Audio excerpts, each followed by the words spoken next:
Iring ang hinungdas pagkasunog sa may usa ka kwarto ni diri sa may Sambag Dos mga kailan.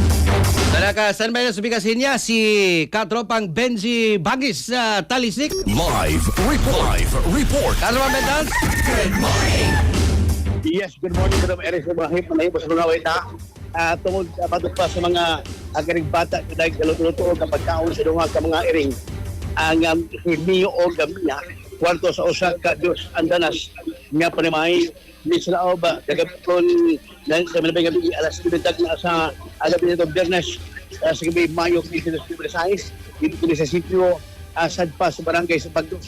Niya to gadagyan mga sagop sa bumbiro dali nga responde sa reskuta sa lugar human ni sila o ba kani usa ka kwarto sa ikaduhang andanas sa barangay sa Pagdos sa Subo.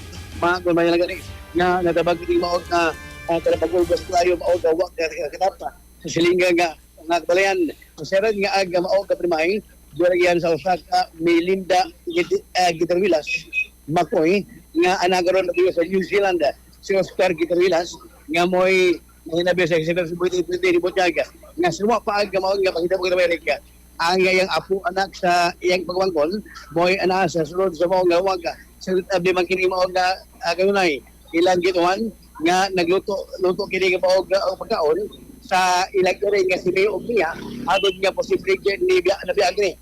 Ang iyang pagwangkon nga nagpagituran og sa anyos ang ana niya tong tumura sa lawag ang ilang iring nga moy hadwagwa dinhi siya nga po og posibleng gituhan nga moy nagluto og pagkaon sa mga iring.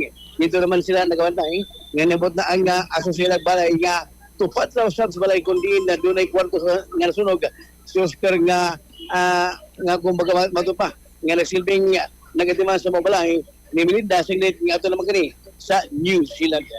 Mo ka na balita nga hipos sa Cebu City Fire Office kaya ito pa maglimot yapon sa pagkapas ganun na sa Santo Herbal Oil magkakaroon ng mga panuot sa lawas. Sa Santo Herbal Oil hinimot tulad ng operated mapalit sa pamasag butika sa iyong lugar. Ano sa Pilipino para sa Pilipinas yung katropa. Benji Talisik, X-Menu. Live report.